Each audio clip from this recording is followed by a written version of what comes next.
So we've got the teams that Nolan Arenado reportedly will accept the trade to. One of them is a bit of a shocker, while the omission of another one is a bit surprising to me. This is Locked On Cardinals.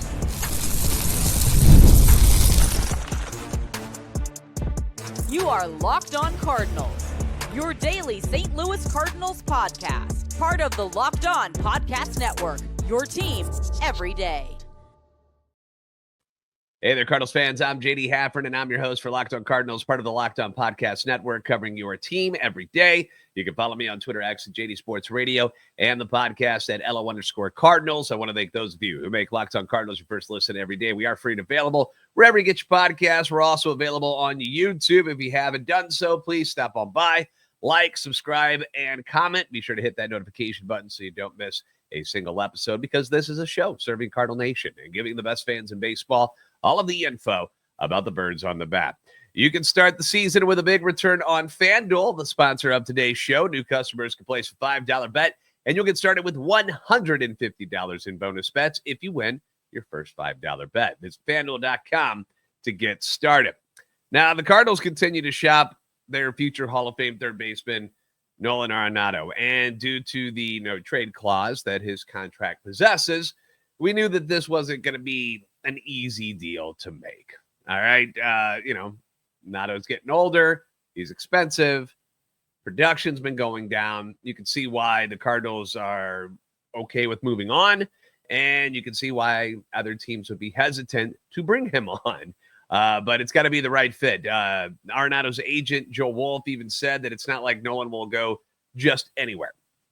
And for weeks, we've speculated on the places that would make sense for Arenado to go to. And now we've got confirmation from MLB.com's John Denton on the 6 teams that he has apparently approved trades to. Is like, yeah, I would be interested in going to those places and playing some baseball for them. From Denton, Nato chose 3 spots on the West Coast, 3 spots on the East Coast. No Midwest, by the way. No Midwest whatsoever. So we're going to start out West, which is where Arenado was from. So it's really no surprise that he would love to play on the West Coast. Makes a whole lot of sense. Obvious choice here, you got the Dodgers. Then there's the San Diego Padres. And the surprise team, the shocking team to me that was included on this list was the Angels. Now, the Dodgers, we've talked about a ton. Problem is, they seem more than happy to have Max Muncy over at third base to start the season. And to be honest, I can see why. Max Muncy has been when he's healthy, has been a very productive player for them. They like him a lot. Left-handed bat. There's a lot of reasons why Max Muncy makes sense over there for the Dodgers, and it wouldn't necessitate a trade. They wouldn't have to give up anything to go get Nato. They wouldn't have to spend the money that it would cost to pay Nato. So you can see why the Dodgers are kind of like, we don't really need him, to be honest with you. The Padres have that guy, Manny Machado. You heard of him? Yeah, he's over there at third base for them. And then Xander Bogaerts is at shortstop. Luis Ariz and Jake Cronenworth kind of tackled the first base and second base positions for them last year. So not exactly sure where the fit is for the Padres unless they move some people around or make a deal and whatnot. We're going to get to the Padres, who apparently are willing to listen on some guys. So that's one way that deal could get done. Both the Dodgers and Padres, they make sense. They've been very successful over the recent years. Dodgers just winning the championship. They've got the best roster in baseball. And the Padres, no slouch either. They've got an extremely talented roster led by Fernando Tatis Jr., Machado. Plus, they've got a GM who is not afraid to pull the trigger on major trades. All he wants to do is win and is willing to risk prospect after prospect to get them to the promised land. He's made moves for Juan Soto and Dylan Cease and Ariz and Tanner Scott last year. Plus, you've got former Cardinals manager Mike Schilt in San Diego there. So you can see why that would be a comfortable fit for Nolan Arenado.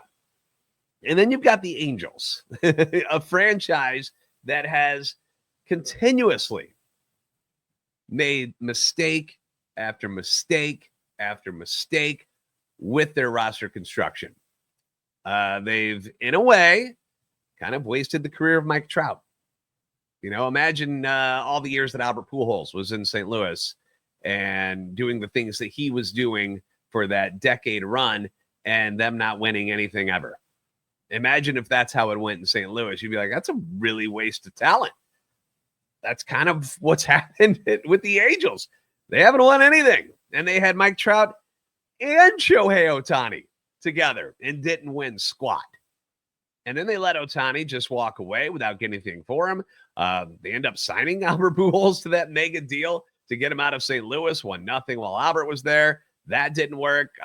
They made stupid trades for guys like Vernon Wells, bad signings, Justin Upton, the Josh Hamilton deal, just bad stuff. And then you got the topper, which has got to be the Anthony Rendon deal, right? 7 years, $245 million contract they gave Rendon back in 2019.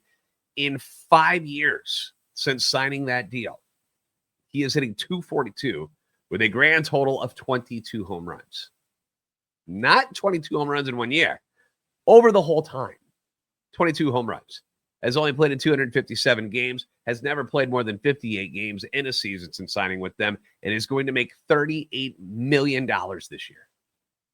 And still has another year to go on the deal after 2025. Just brutal. So if there is a franchise that you perhaps could take advantage of, the Angels come to mind as somebody that, we'll do something. So take advantage of if you can. They've already grabbed a handful of veterans, Yusei Kikuchi, Kyle Hendricks, Travis d'Arnaud, Jorge Soler. So if the goal is to collect a bunch of veterans to surround what's left of Mike Trout, then Nolan Arenado makes a lot of sense for the Angels, doesn't he? But I'm like, why would he want to go there? Obviously, playing in LA, that's where he's from. I get that. But is it all that important that that's what you would want to do? That would shock me. It shocked me when I saw that name on the list. I was like, the Angels? Why would you want to go there? But if he wants to play on the West Coast that bad, take what you can get, right? So if one LA team, and aka the Dodgers, doesn't want you, hey, we'll go to the other one, I guess. So anywho, East Coast teams consist of 3 teams who most certainly have World Series aspirations next year. But one team that is located on the East Coast is missing from this group. And it was a little surprising to me. So we're going to talk about that next, coming up on Locked On Cardinals. Get ready to tackle the NFL action with FanDuel, America's #1 sports book. Right now, new customers can bet $5, just $5, and get $150 in bonus bets if you win. Now, the FanDuel Sportsbook app is going to give you everything you need to place live bets on the NFL, and it's all in one place. Thursday night football tonight, West Coast game. So Arenado's going to be watching for sure. Rams, 49ers tonight in San Francisco. Last time I checked, Rams were a 3-point favorite. They've been kind of lighting up the scoreboard. If you're a fantasy football guy, you've kind of been enjoying what the Rams have done recently with a healthy wide receiver core of Puka Nacua, Cooper Kupp, Kyron Williams has been very good at running back. Matthew Stafford looks healthy and looks rejuvenated. So the Rams kind of sneaky right now in the NFC West. The Niners have been beat up all year. The injury after injury have hardly had Christian McCaffrey this year. Brock Purdy has missed some time. Brandon Ayuk is out. Deebo Samuel hasn't been involved recently, but they're still 6-7, which just shows you how good their coaching is and how good their depth has been for them this year. I would keep an eye on Deebo Samuel and his touches for tonight's game. Recently deleted a post about not getting the ball. So usually when something like that happens with one of your star players, they kind of force feed him a little bit, get him more involved. So something I'd keep an eye on tonight. So when you get a hunch in the middle of the game, maybe Deebo gets a couple touches early on. You're like, maybe you ought to, follow that hunch a little bit. You can check out the latest stats, view live play-by-play, and so much more on the same page where you place your bets. Very convenient. Visit FanDuel.com to join today. You'll get started with $150 in bonus bets if you win your first $5 bet. That's FanDuel.com. Never waste a hunch and make every moment more with FanDuel, an official sportsbook partner of the NFL.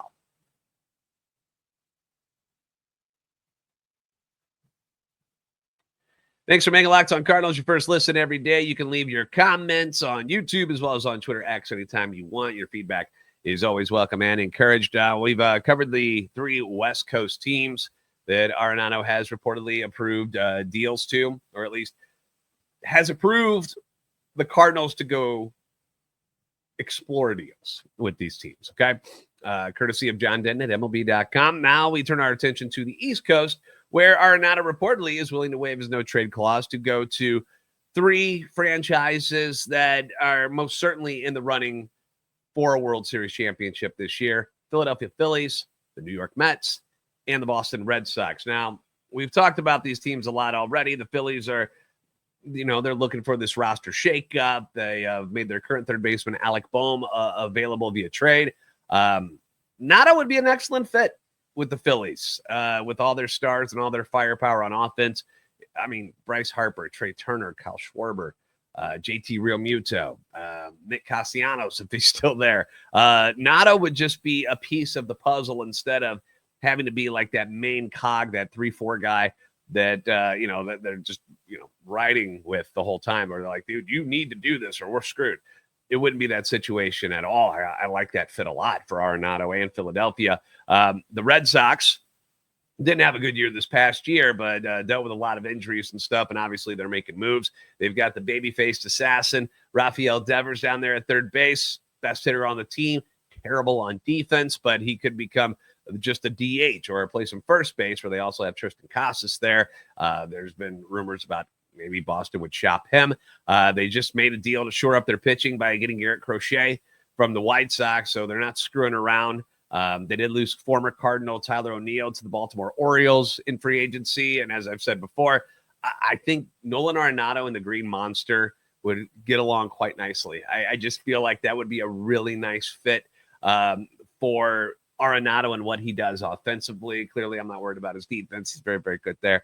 So if the Sox wanted to bring him in, I think they would enjoy him. I think he would do quite well in Boston.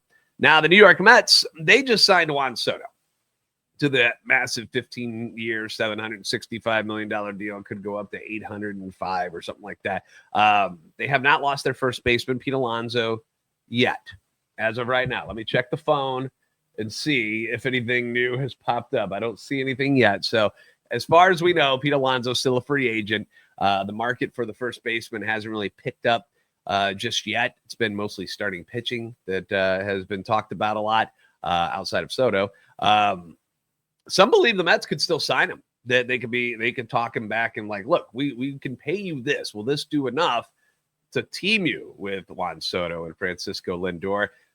Alonso has always said that he loves it with the Mets. Like, he was never complaining about them, but obviously he wants to get his as a free agent finally. So right now, Mark Vientos is who they have down at third base. I know Brett Beatty is the third base prospect. He's 25 now, so I don't know. It's going to poop or get off the pot when it comes to him. But as far as their depth chart goes, it's Mark Vientos down there at third base, who had a very strong season offensively. So if Alonso does not return, they could move Vientos to first and have Nato at third. Obviously, we've heard that Arenado is willing to move to first base for certain teams. Money is clearly not an issue, so you can see how this would be a fit as far as making a deal. What I was surprised about was that the New York Yankees were not on that list. I found that very interesting, especially considering the Mets are on there. So if it was like a New York problem where you just didn't want to live in New York, you wouldn't have the Mets on there. So I was a little shocked to not see the New York Yankees on that list as well, considering they've also been a team that has been rumored to be interested in Nolan Arenado. So not really sure the reasoning behind that. Haven't seen anything on it. But if you're cool for playing for one New York team, why not the other one as well? The one that's actually been a lot more successful? Or is it the fact that maybe, people have grown tired of the pinstripes? Soto just chose the Mets over the Yankees. That's maybe, kind of the way the Cardinals have been, where, their shine from all of the success over the years is kind of worn off a little bit. Maybe that's something that the Yankees are going through right now, although it didn't seem to matter when Max Fried signed the dotted line. He seemed happy to go there. But the Yankees clearly have a need at third base and first base. Anthony Rizzo no longer there. They lost Soto, so obviously they would like to supplement a little more offense. But if Nato doesn't want to play for them, then what are you going to do? There's no use in worrying about it. It just surprised me a little bit. The Yankees weren't one of the teams on the list. So here are some quotes from Nado's agent about the whole trade speculation and what's going on. This, again, courtesy of John Denton and MLB.com. He doesn't have the ability to ride it out and just be okay with losing. It's like his biological clock is ticking, and if the team's not winning, it's driving him crazy every day, every night, and all through the season, and he takes it so personal and acts like it's all on him. Well, while in St. Louis, when the team isn't performing well offensively, the fingers are constantly pointed at Arenado, as they should be. He's the guy. He's why he's getting paid what he's getting over there. The highest paid player on the team, future Hall of Famer. He's the guy that was supposed to lead along with Paul Goldschmidt. And when they both aren't performing, and not just below their normal numbers, because, you know, they've both been at Hall of Fame and historical rates over their career, but they're performing below league average. It's not like it's just, a little bit less than what they're. No, like less than like the average MLB player at their position is doing offensively. That's a problem. Obviously, when that happens, you're going to struggle. The fact that they won 83 games with both of them underperforming as much as they did is kind of a positive for the team itself and the organization, that they were still able to win 83 games when your two top bats don't show up. It's why it's surprising that the Angels are on this list, considering their lack of winning over the years and putting so important.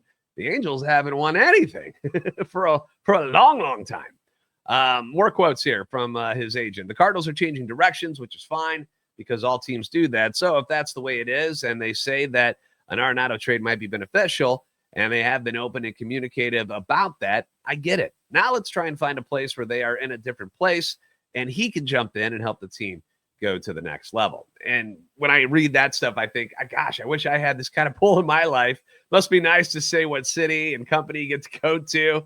Hey, I want to go to the best cities with the most money and the easiest chance for me to win. Yay. Like, that's the kind of pull Arenado's got right now, and he's earned it. He's earned it. I'm not knocking it. It's just I'm jealous as a human being in the working field. Like, I wish I had that kind of pull. Another quote here. It's more of a, would you be okay with this team? Okay with that team. We don't want to waste Mozeliak's time. There are some hard no's of where he'd prefer not to go. So it's been dynamic in the discussion about how it will work. And I will say one thing that, I do like about this whole entire situation. It's not that I want to get rid of Nolan Arenado, because I respect him, great player, and but I understand the business side of it all. I love the fact that this doesn't appear to be a nasty breakup.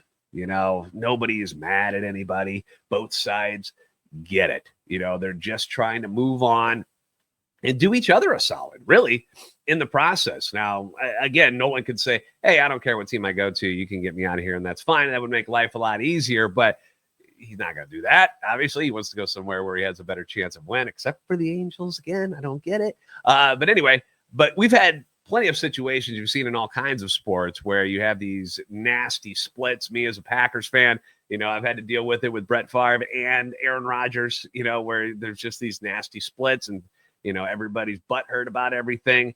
For the Cardinals, the Scott Rowland situation comes to mind when we're talking about third baseman, where there was an issue between him and Tony La Russa. They win a world championship together, but they didn't get along for a couple of different reasons. So a trade was forced. It's not that like the Cardinals wanted to get rid of Scott Rowland, and they had to, and it was an unfortunate situation. So that does not appear to be the case here whatsoever, which is great. I respect that both sides are doing it this way. And, they're just trying to make everybody happy at the same time, do things that benefit themselves. Nada wants to go to a winner. The Cardinals want to, eliminate some payroll. They want to give guys like Nolan Gorman a better chance, or more runway, as Mo called it, to get more bats and play every day. They feel like they're clogged up a little bit. So they want to see if they could pull a deal. So the one thing that's really still kind of holding stuff up is the Alex Bregman free agency. He's still the cream of the crop of third basemen who are available this year. So everybody's just kind of waiting on him. I've seen the tweets and stuff where it's, Alex Bregman's market's heating up, so maybe something will come down sooner rather than later. Hold on, phone's going off. We'll see if anything new.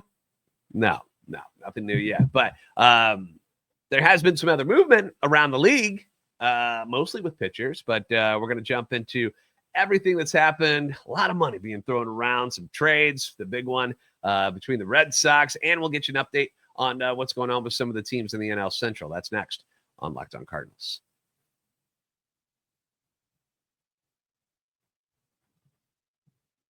Thank you for making Locked On Cardinals your first listen today. For your second listen, find Locked On MLB. Baseball guru Sully brings you a daily blend of humor and baseball, keeping you updated on all the teams in this offseason.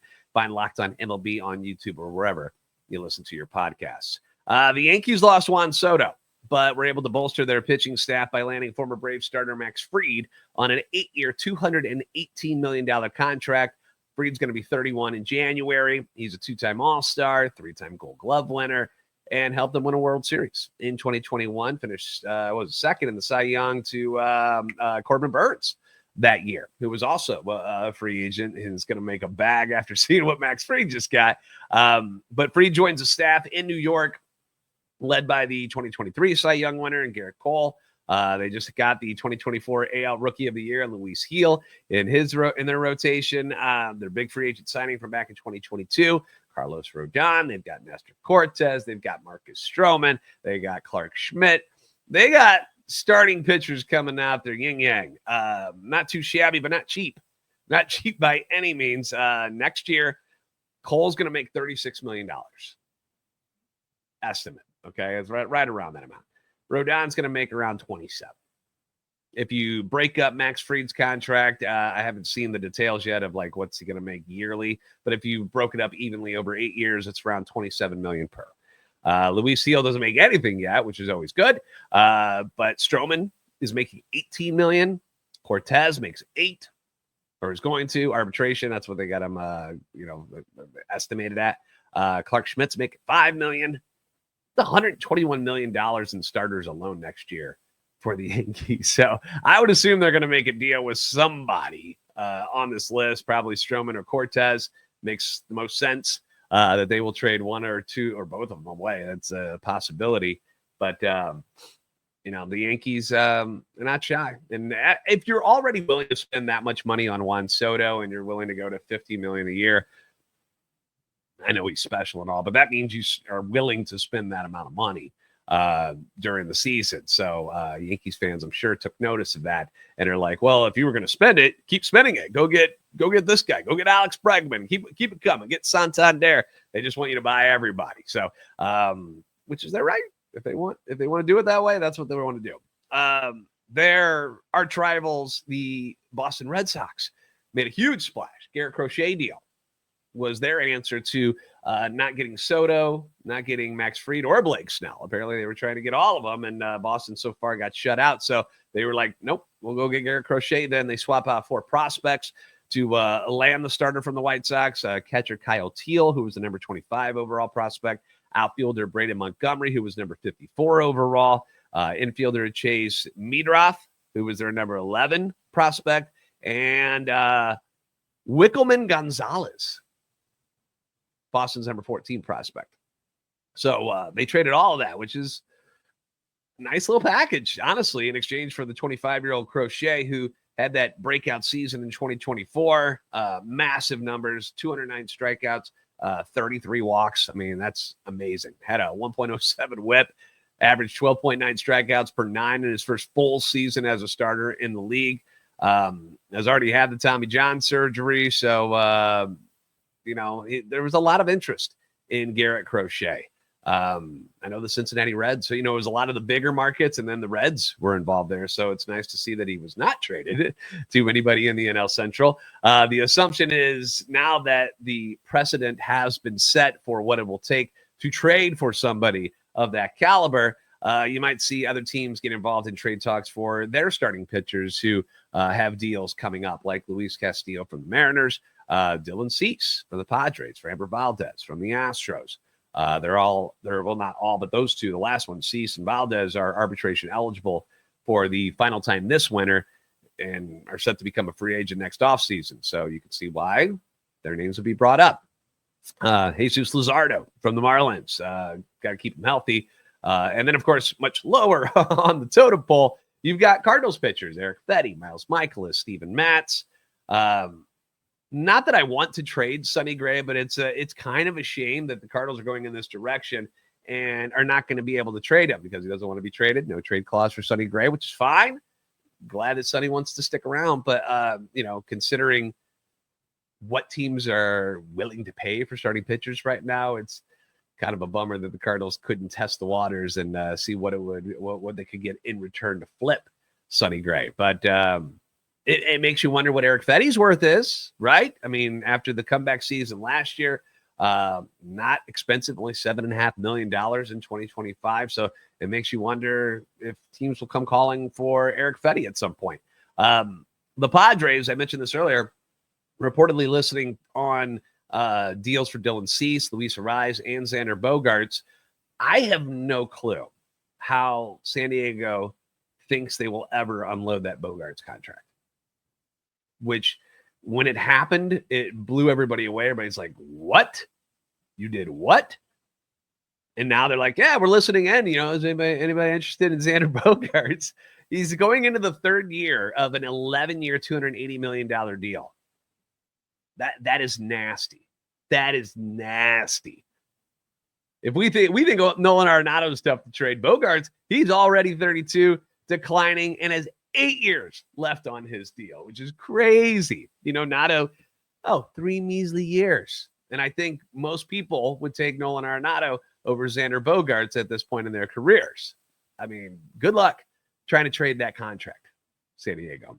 Another name on the trading block, the Astros' Kyle Tucker, big name. Wednesday morning, MLB Network insider Joel Sherman reported to the New York Post that Tucker is seen more and more likely to be traded. Tucker is set to reach free agency after the 2025 season, and Sherman wrote that Juan Soto's record deal with the Mets is seen as likely to raise Tucker's asking price up to $300 million or perhaps even a $400 million payday. Astros, I guess, are listening. They don't really want to pay that, so they're listening.